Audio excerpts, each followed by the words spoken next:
Hello and welcome to GuyLogicGaming. My name is Timko, and this is Mirage Arcane Warfare, brought to you by Banner Studios, the same people that brought us Chivalry. It is a multiplayer PvP arena combat game. It has a couple of game modes and a variety of different things, but the core concept is you versus a bunch of other people playing one of 6 characters are gonna bash each other's brains in using a variety of skills and abilities with the sort of chivalry-based combat that we've come to know and expect from Banner Studios. But there are 2 major issues with this game, one of them being the fact that it's multiplayer only and thus dependent on having plenty players to play the game with, and the second one being that the servers and the server browser are finicky as all hell and are pretty much busted. And on these 2 things alone, it's a very big toss-up on whether or not you should purchase this title. But before we dive into anything else related to the game, let's go ahead and dive into some options and talk about all of that. Options wise, the game is actually pretty complete. I have not a lot of things to complain about in game. The field of view is up to 120, which is great for a first-person game. I love this. Uncappable FPS, if you want that to be the way it is. You can disable VSync or not. Windowed full screen as well as windowed mode, pretty decent.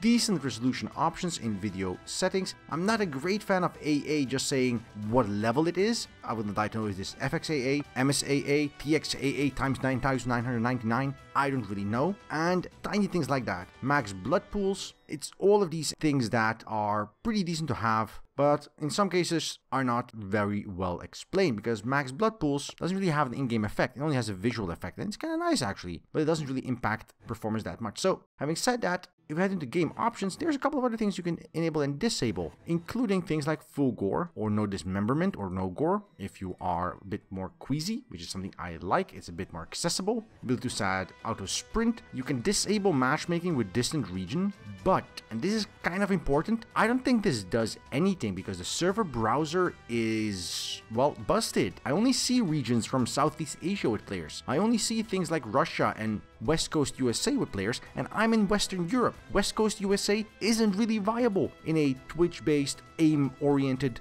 well, in essence, FPS action game. So that's kind of annoying. Other than that, you have most things you'd expect, including, thankfully, under audio, the ability to disable voice chat. On audio-wise, this game has every slider you might have imaginable. Master volume, game volume, voice-over volume, announcer volume. Excellent. Honestly, I turned down voice-over volume quite a bit because some players have the distinct ability to spam the taunt emote continually, and it makes you want to bash something's brains in. So, word of advice regarding that if you do pick up this title. Key binding-wise is another tiny little nitpick of mine. It's not even that tiny, but it's just not that big a deal. Is that there is no actual names on any of these button prompts. I mean, even outlaps outside of menu structure. Left shift key I can read, but is this D-pad left thumbstick Y? What is this? So I am not a fan of this at all. It is not okay in my opinion. The fact of the matter though is, apparently even controller rebinding is available here, which is good. As a feature set, this game is fairly complete. It has all the bells and whistles you'd expect from a modern PC title, but it's not polished.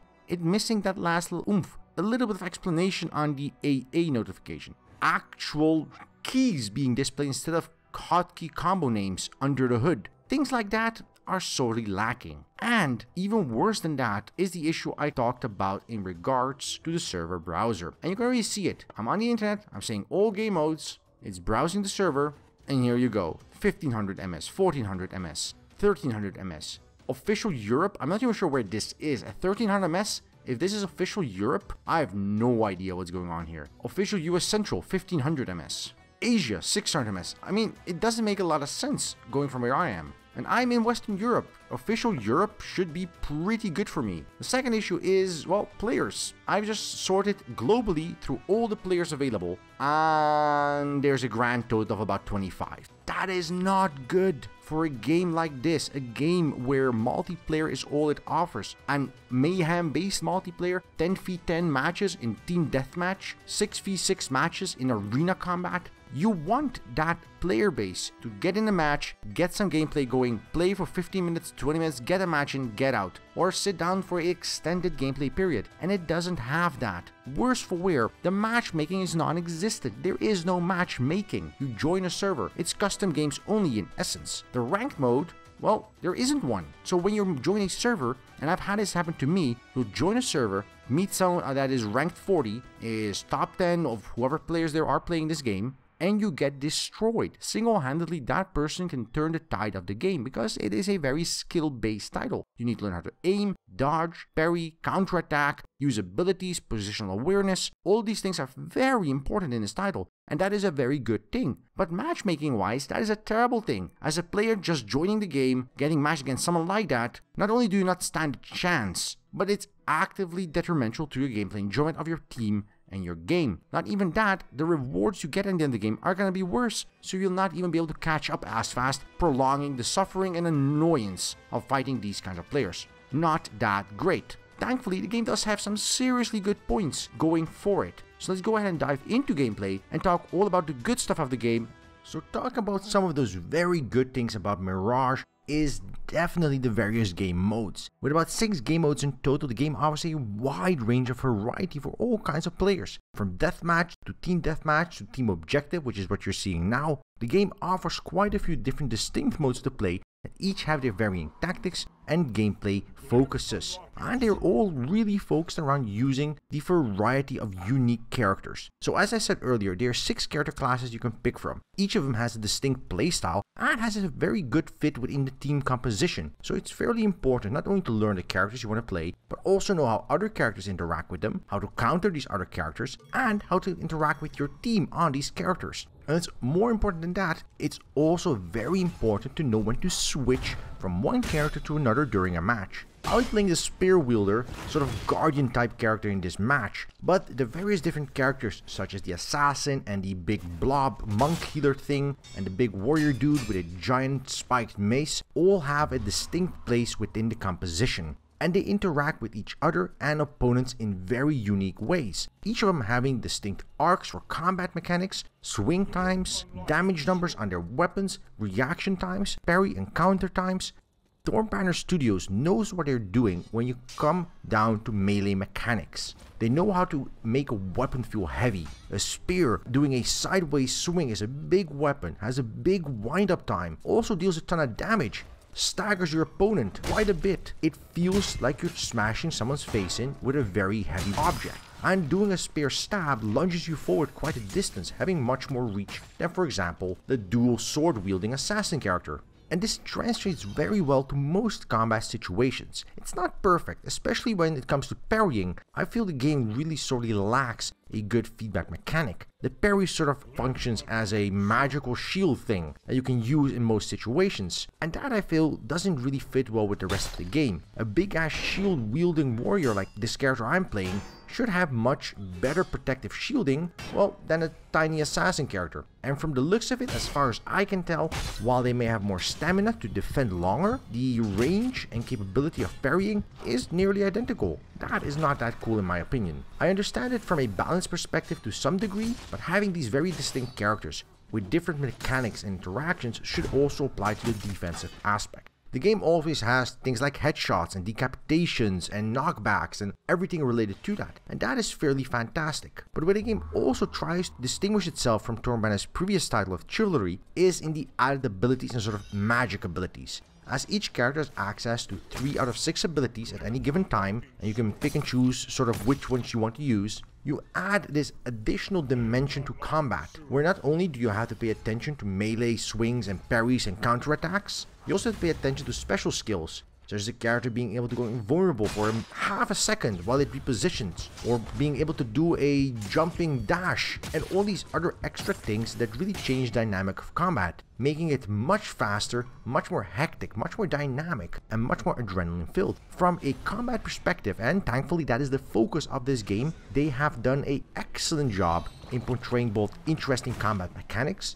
deep rich with high skill cap ceiling mechanics that allow for lots of variations and tactics and strategizing between teams, players, and they allow for quite a bit of interesting gameplay variety in characters they have on the table. With only 6 characters available, they try to straddle the same type of model that Overwatch uses for its character selection, but with way fewer characters, it results in way more cloney characters being available and way fewer available different gameplay styles. So while it sort of moves in on the territory that Overwatch has settled for itself as a character shooter, Mirage tries to perform the same idea with class-based characters, and yet misses the mark as these characters are much more limited and much less defined as a personality. So while the gameplay of these characters is fairly distinct and unique, I don't feel any different playing the spear wielder as I would playing the assassin. They're a shell for me to use my weapon. They're merely a different kit. There is no additional desire to get to know these characters in some capacity from a lore or story or even banter perspective that some other games offer that sort of perform the same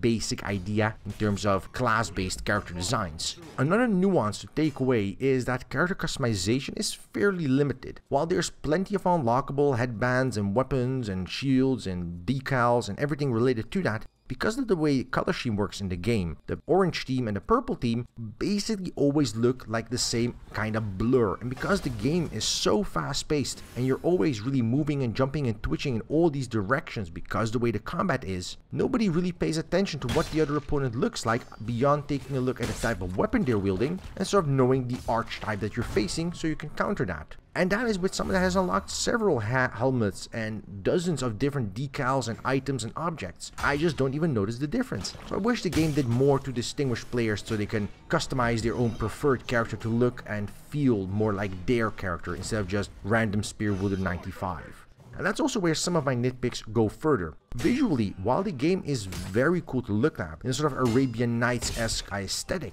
it really pushes that into near monotone. While the different levels and different aspects of a mechanical side are very competent, with each level being multi-tiered, multi-pronged, having multiple pathways, respawn points, segments and sections, having excellent choke points and kill zones in all regards. From a pure technical standpoint, the level design is fairly good. But from an aesthetic standpoint, the various levels are all variants on the same Arabic theme. And while I enjoy a good Prince of Persia theme in a level, I don't enjoy every level being that way. Yeah, sure, one may be a palace, and the other is a different palace, and the third is a merchant's hut. Okay, but there is no real thematic difference between the various levels. All feels very samey after a while, and you're only really paying attention to the fact that, oh, this is the level with 2 choke points instead of 1, and this is that level with a hidden bridge underneath the edge of that wall. And you don't really pay attention to any of the very well crafted scenery, both aesthetically as well as technically. And that is again a bit of a nitpick, but a shame nonetheless, because you lose focus to enjoy what you're seeing. And when it's all splat and blood, gore and bits of pieces of people that should never be on the outside, it would have been nice to see more than just the same kind of aesthetic. And moving away from that, we do have a bit of a performance sting, and that's a very positive performance sting. The game never dips below 60. I have tried my best, even in 10v10, full-on melee, deathmatch situations with everybody throwing their abilities around, the most hectic of situations that the game has on offer, it will stay rock solid at 60 or higher at any given time. I've also noticed very little screen tearing of any kind, and there is very little input lag that I can notice even if your ping goes a little bit higher than the 10, 20, 30 that most people consider to be optimal. And while I'm sure that the ping is going to play a much larger role in higher ranked matches, for now, and for me and most people on this level, having ping be somewhere between none and 200 is somewhat playable without any real consequence that I have been able to notice. And with the game being a smooth, stable 60 at any given time, that is quite an accomplishment from a mechanical side. No complaints whatsoever.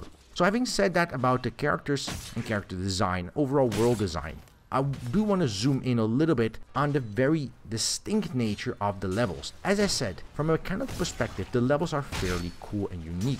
And the different game modes do accompany these levels to an extent. While not all game modes are unique to the maps, and there is definitely overlap between some maps being better than others, as is always the case in any game, there is in some situations a distinct lack of rebalancing those maps to all archetypes, which means that there are maps where a predominant character type or predominant type of combat is more favored than other maps. And I don't mean that in a tactical sense where you say 2 front lines and 1 back line is more important in this map because we're playing team deathmatch. I'm talking about a literal sense that says, on this map, don't use a healer because the respawn timers are so close to one another, you don't want to bother with that. Get a more damage outputting character and just kill them faster than they kill you. And it's these kinds of mismatches in mechanical complexity that feel like the game is just missing a little bit of polish. And this is something I mentioned earlier in the review when I was looking at the options menu. While the game puts all the right buttons in all the right places and pushes all the nice little gory bits of you that you enjoy dicing up under characters, it always misses that last half step to just ironing out everything smoothly. We have it with the parry mechanic that just feels a little bit off compared to the rest of the combat. We have it with the world design that feels excellent yet blends into sameness nonetheless. We have it with character customization that is widespread and well available and yet still sort of misses the mark and feels very samey and blends together. Everything fits very well together. And taken at face value, it should be near damn perfect, but yet it misses that last little mile. And again, this is not a big thing. Missing the last little mile just pushes it away from being near damn excellent to just very good. And that is still an acceptable spot to be at as a game. The problem for Mirage is that being very good apparently doesn't sell them any copies because the game's servers are empty. And that is the true problem for the title as of right now. And we're only a couple of days after release, and even now, finding players, even taking a look at Steam charts, is nigh on impossible. With only about 100 to 150 concurrents at any given time, that is barely enough to fill a couple of matches worldwide. And because of the way the game plays, even with the fairly forgiving ping, it is fairly impossible to play with someone from China if you're in Western Europe. Not because you don't want to play with them, but because playing with 500, 600, 700 ms ping for a game like this, or any game for that matter, just doesn't work. It's not a fun experience for either you or anyone involved, because you'll be playing on a half-second delay and they'll be killing you before you even notice they're there. And that is a tremendously important thing. While Mirage does so many things so right, from combat to the game modes, even the gameplay options and PC competence in its build, it isn't moving the copies, it's not getting the players, and it's a very hard sell to tell someone to buy the game in the hope that other people might do so as well, so they have someone to play with. And this is an inherent issue for most multiplayer-only titles. And many games have taken a gambit on it and died for it. And I truly hope Mirage gets the players it deserves during its lifetime to have a vibrant and lively community that allows it to flourish. But as you see in many other games, that often, if not there on release, just never really happens. So while I hope the game succeeds very well, at this time I urge you to stay away a little while longer and see what happens in terms of its community and some of these last little bits of missing polish as the game slowly matures in the coming months. Maybe pick it up on a sale and play with some friends, because it is a tremendously enjoyable title that pushes all the nice, funky, gory buttons you might desire, but finding a match is a very different exercise in frustration that pushes some very different buttons. So Mirage came out on Steam a couple of days ago on May 23rd, and you can check it out in the link below if you are so inclined, because it truly is a very enjoyable game. It's just missing players and that last little bit of polish in some regards. So thank you for watching. If you liked this video, press that like button. If you didn't like this video, the dislike button is right over there. Leave a comment. Tell us what you liked, tell us what you didn't like. We want to hear back from all of you. And if you want to see more content like this, just smash that subscribe button down below and we will deliver. Until then, I wish you a good day, and until next time, right here on GuyLogicGaming.